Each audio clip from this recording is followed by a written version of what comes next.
삶의 소망 내가 바라는 한 분 예수 닮기를 내가 원하네. 한없는 사랑 풍성한 긍휼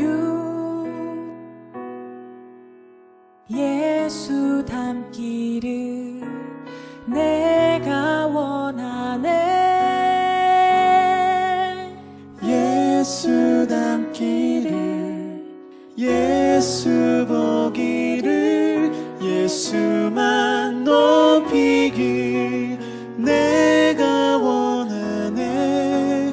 내 평생 소원 예수 닮기를 예수만 닮기를 내가 원하네.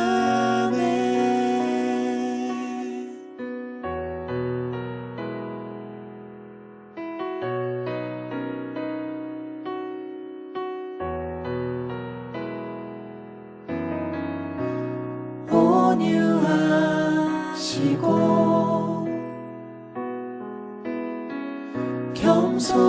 겸손하신 성품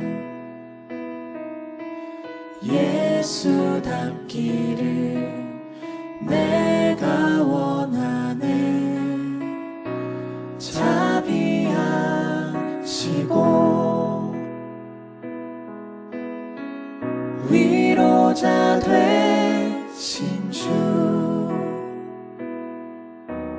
예수 닮기를 내가 원하네. 예수 닮기를 예수 보기를 예수만 높이길 내가 원하네. 내 평생 소원 예수 닮기를 예수만 닮기를 내가 원하네. 완전하신 예수 새롭게 하시네. 연약한 내 영혼 온전하게 되리. 완전하신 예수 새롭게 하시네. 연약한 내 영혼 온전하게 되리.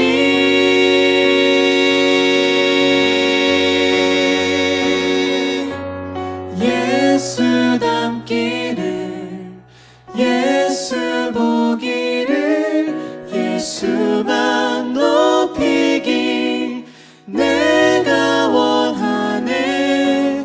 내 평생 소원 예수 닮기를 예수만 닮기를 내가 원하네. 예수 닮기를 예수 보기를 예수만 높이길 내가 원하네. 내 평생 소원 예수 닮기를 예수만 닮기를 내가 원하네.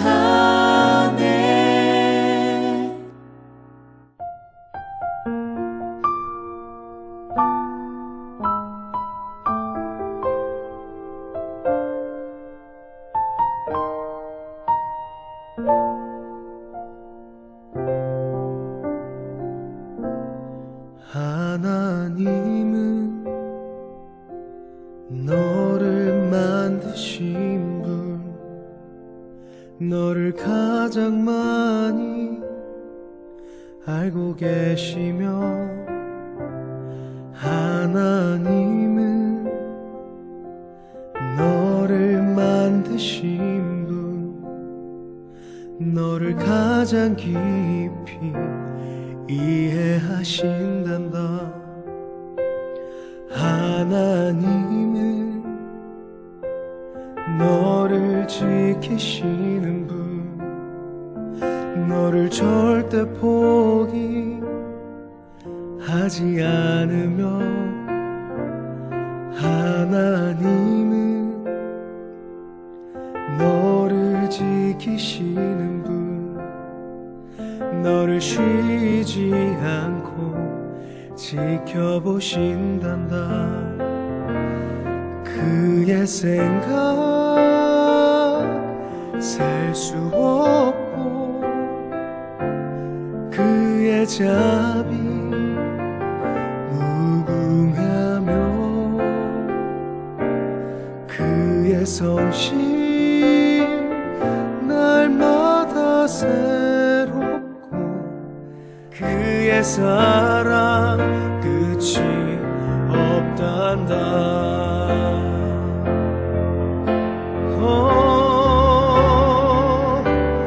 그의 생각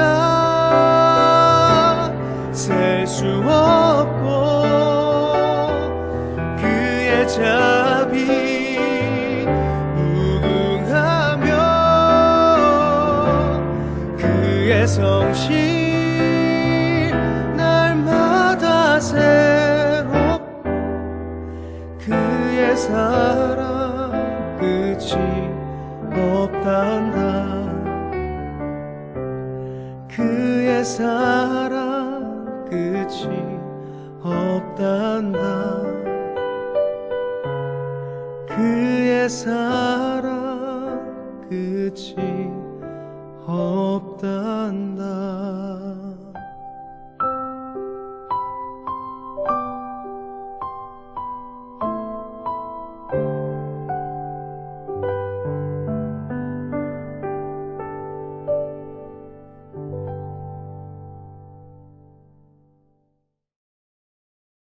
오늘의 말씀은 예레미야 32장 36절에서 44절입니다. 그러나 이스라엘의 하나님 여호와께서 너희가 말하는 바 칼과 기근과 전염병으로 말미암아 바벨론 왕의 손에 넘긴 바 되었다 하는 이 성에 대하여 이와 같이 말씀하시니라. 보라, 내가 노여움과 분함과 큰 분노로 그들을 쫓아 보내었던 모든 지방에서 그들을 모아들여 이곳으로 돌아오게 하여 안전히 살게 할 것이라. 그들은 내 백성이 되겠고 나는 그들의 하나님이 될 것이며 내가 그들에게 한 마음과 한 길을 주어 자기들과 자기 후손의 복을 위하여 항상 나를 경외하게 하고 내가 그들에게 복을 주기 위하여 그들을 떠나지 아니하리라 하는 영원한 언약을 그들에게 세우고 나를 경외함을 그들의 마음에 두어 나를 떠나지 않게 하고 내가 기쁨으로 그들에게 복을 주되 분명히 나의 마음과 정성을 다하여 그들을 이 땅에 심으리라. 여호와께서 이와 같이 말씀하시니라. 내가 이 백성에게 이 큰 재앙을 내린 것 같이 허락한 모든 복을 그들에게 내리리라.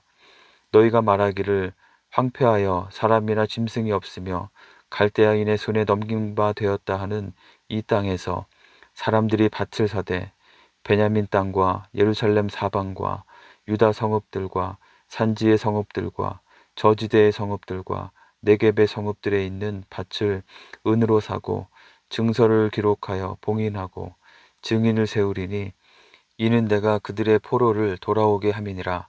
여호와의 말씀이니라. 아멘. 오늘도 619 온전함 기도에 함께 하시는 한 분 한 분을 주님의 이름으로 축복합니다. 오늘 말씀을 통해서는 하나님의 본심에 대해서 같이 생각해 보기 원합니다. 어떤 분은 이렇게 말씀하시는 분이 계시죠.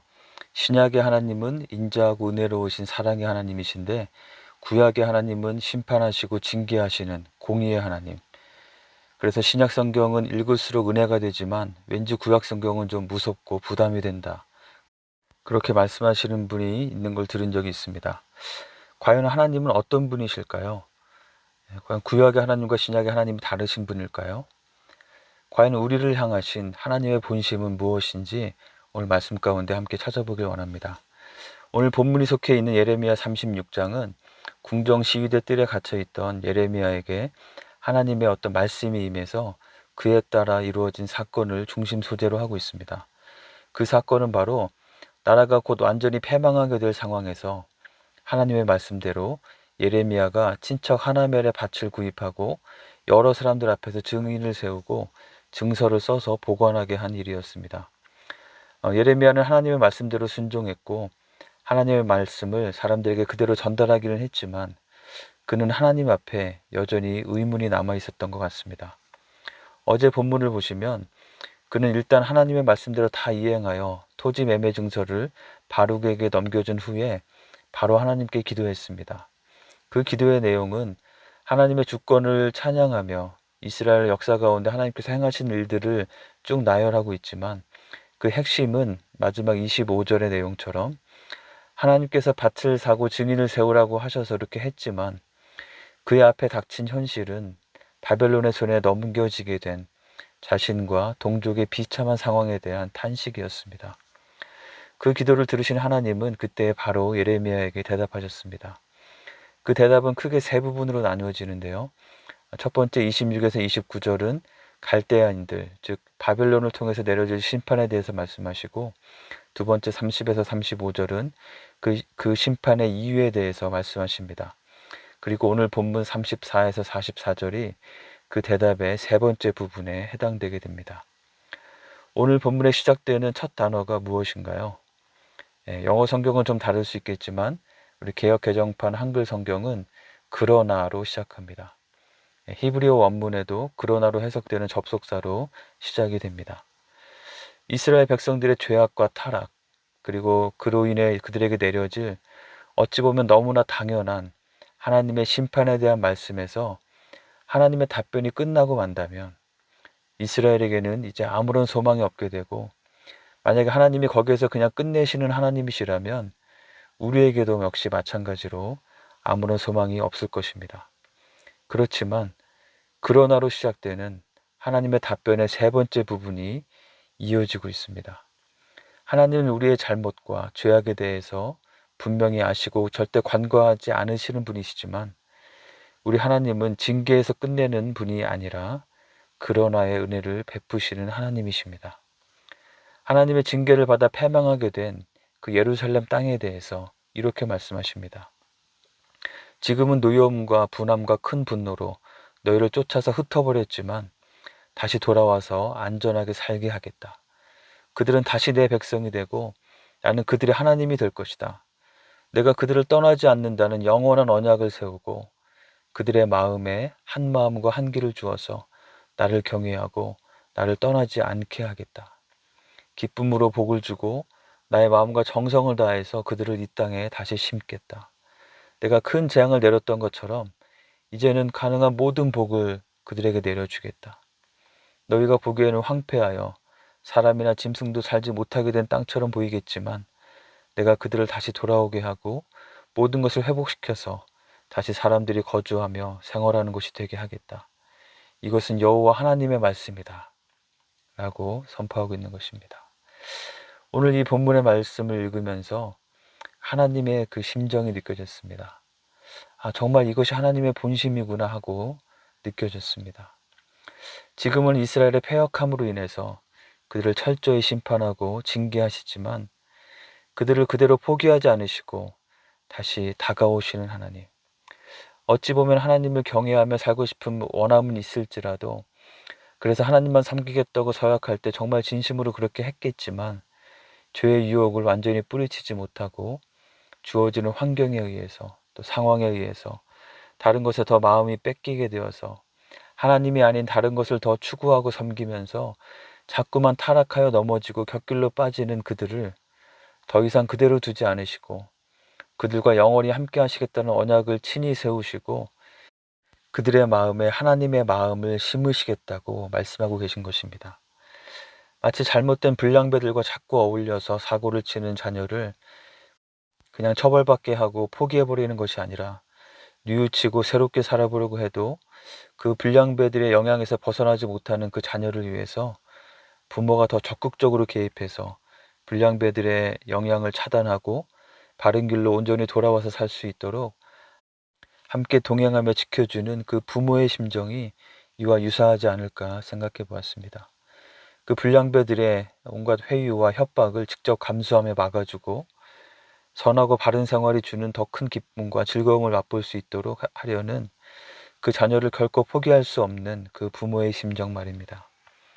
하나님의 임재의 상징인 성전이 있는 하나님의 백성의 땅 예루살렘을 향해서 지금은 비록 바벨론의 손에 넘겨지지만 하나님께서 다시 그 땅을 회복시키시고 그 땅에 하나님의 백성들을 다시 심으시겠다고 말씀하고 계십니다. 그런데 그냥 심는 것이 아니라 41절에 보니까 하나님께서 하나님의 마음과 정성을 다해서 심으시겠다고 말씀하십니다. 아니, 전능하신 하나님께서 그냥 심으시면 심기우는 것일 텐데 하나님은 하나님의 백성들을 회복시키시고 하나님의 그 임재의 땅에 그들을 심으시는 그 일을 당신의 마음을 다해서 정성을 다해서 하시겠다고 말씀하시는 것입니다. 그리고 그들에게 복을 주기 위해서 하실 일, 마음과 정성을 다해서 하실 일을 40절에서 두 가지를 말씀하셨는데요. 첫 번째는 그들을 떠나지 아니하리라는 영원한 언약을 세우시는 일이고, 두 번째는 하나님을 경외함을 그들의 마음에 두어서 하나님을 떠나지 않게 하시는 일입니다. 이것은 무엇을 의미하는 것일까요? 우리가 성경을 볼 때 성경에 나타나는 하나님의 약속은 그 당시 역사적으로 성취되었을 뿐만 아니라 또 하나님의 궁극적인 구원의 계획의 스케줄 가운데 또 다중적으로 성취되게 되는 것을 보게 됩니다. 예를 들면 아브라함에게 복을 주시면서 큰 민족을 이루도록 하시겠다는 약속은 그의 자손인 이삭과 야곱과 그의 12 형제들을 통해서 이스라엘이 큰 민족을 이룸으로써 성취되었을 뿐만 아니라 믿음으로 아브라함의 자손이 된 많은 하나님의 자녀들을 통해서 궁극적으로 성취되는 것이죠. 오늘 본문 40절에서 하나님께서 복을 주기 위해서 하시겠다고 하신 약속들도 궁극적인 하나님의 구원 계획 가운데 하나님께서 성취하셨다고 믿습니다. 하나님께서는 우리를 구원하여 하나님의 백성, 하나님의 자녀가 되는 그 복을 주시기 위해서 예수님과 보혜사 성령님을 우리에게 보내주셨습니다. 이사야 7장 14절에서 예언하셨고 또 마태복음 1장 23절에서 그 예언이 성취된 임마누엘, 바로 하나님이 우리와 함께 하신다는 그 언약이 바로 예수님의 다른 이름이었던 것이죠. 400년 동안 하나님의 말씀이 더 이상 주어지지 않고 이젠 정말 하나님께서 우리를 버리신 것은 아닐까 불안해하며 메시아를 갈망하던 사람들에게 하나님께서는 내가 너희를 떠나지 않고 늘 함께한다는 그 언약으로 예수님을 보내신 것입니다. 그리고 예수님의 십자가의 대속으로 말미암아 죄인된 우리가 깨끗함을 얻고 하나님과 진정으로 다시 연합하고 함께 화목하게 동행할 수 있게 되었습니다. 또한 보혜사 성령을 우리에게 보내주셔서 우리의 마음 속에 내주하게 하셔서 우리로 하여금 하나님의 말씀을 깨닫게 하시고 하나님의 뜻대로 순종하며 살아갈 수 있게 하셨습니다. 하나님을 경외하며 하나님께서 주시는 그 한 마음으로 한 길을 걸어갈 수 있게 하신 것입니다. 바로 삼위일체 하나님이 총동원되어서 우리와 함께 하시며 우리와 동행하며 화목하게 살아가도록 우리를 구원하시고 회복시키는 그 일을 마음과 정성을 다해서 최선을 다해서 자신의 생명을 들이시기까지 하시면서 하신 것입니다. 이것이 신약뿐 아니라 구약에서도 오늘 예레미야의 말씀에서 동일하게 발견되는 하나님의 마음인 것입니다. 죄에 대해서 심판과 징계를 내리시는 하나님, 그러나 은혜를 베푸시고 직접 일하셔서 구원의 복을 우리에게 주시겠다고 다짐하시는 하나님. 이 두 가지 중에 어떤 것이 하나님의 본심일까요?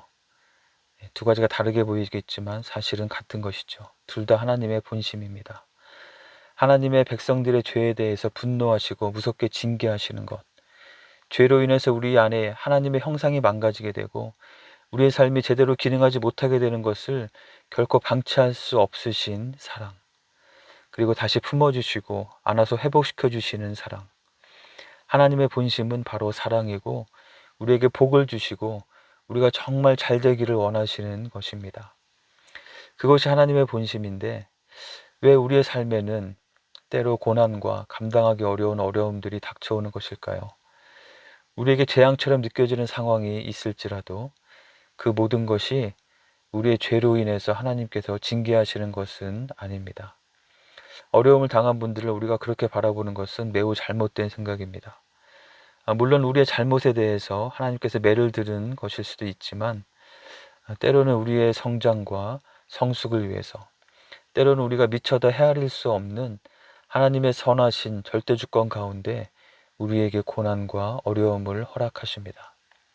그런데 예레미야서의 상황처럼 명백한 하나님의 징계의 순간에서도 그 순간에서조차 하나님의 본심은 그들이 망하고 끝나는 것이 아니라 그 가운데 하나님의 은혜와 지극한 사랑을 주시려는 것임을 생각한다면 우리가 당하는 모든 어려움 가운데에도 하나님의 본심은 우리에게 유익을 주시고 선하신 하나님의 뜻을 이루기 위함임을 우리는 믿음으로 고백하고 붙잡아야겠습니다.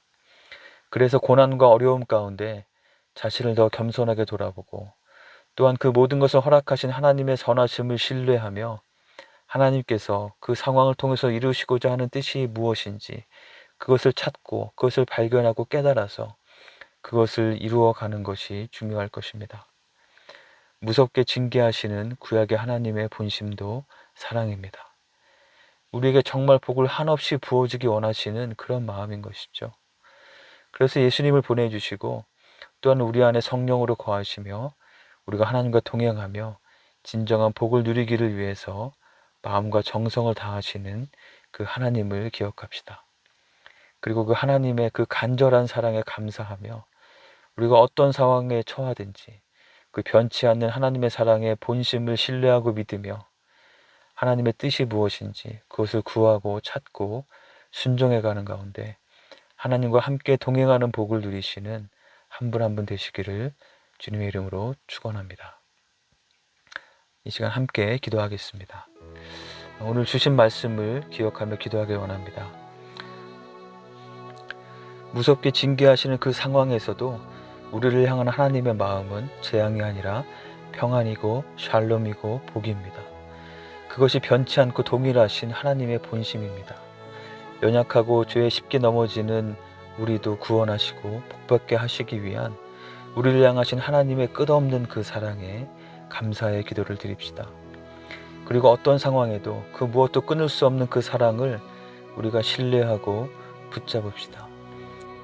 그리고 그 하나님의 신실하신 사랑에 소망을 두고 오늘 하루의 삶 가운데 하나님의 그 뜻이 무엇인지 발견하고 이루어가는 삶을 살 수 있도록 도와주시길 위해서 이 시간 함께 기도하겠습니다.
두 번째로 코로나19 사태를 위해서 기도하겠습니다.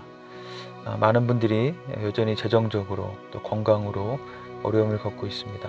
그분들 기억하면서 기도하고요.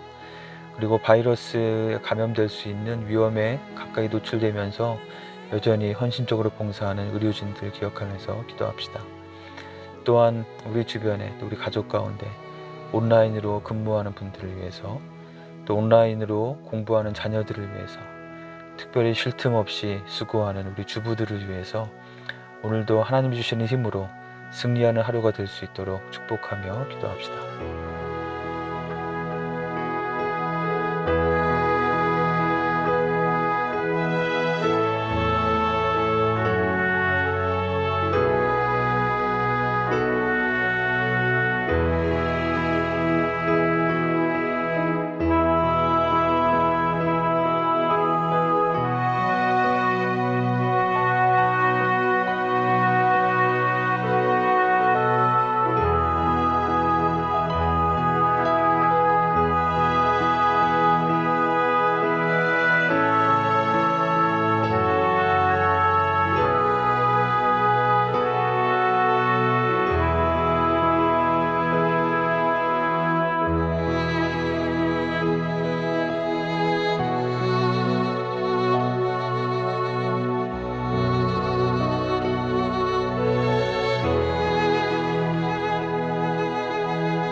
우리 마지막으로 우리 교회 공동체를 위해서 기도하겠습니다.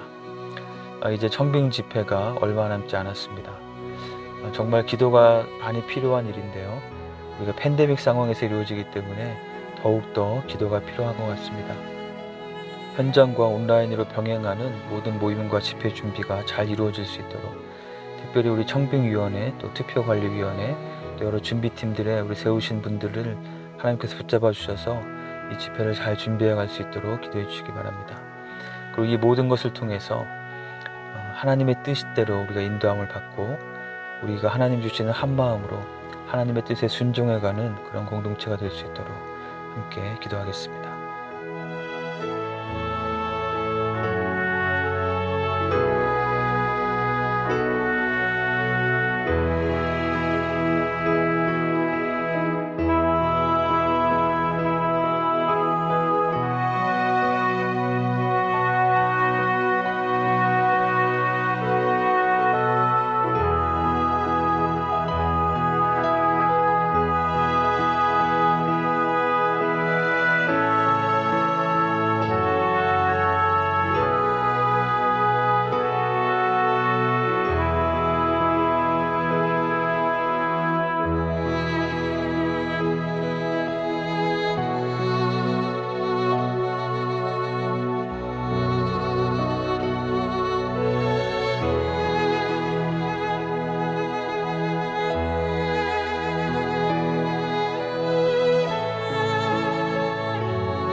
하늘에 계신 우리 아버지여, 이름이 거룩히 여김을 받으시오며 나라가 임하시오며 뜻이 하늘에서 이루어진 것 같이 땅에서도 이루어지이다.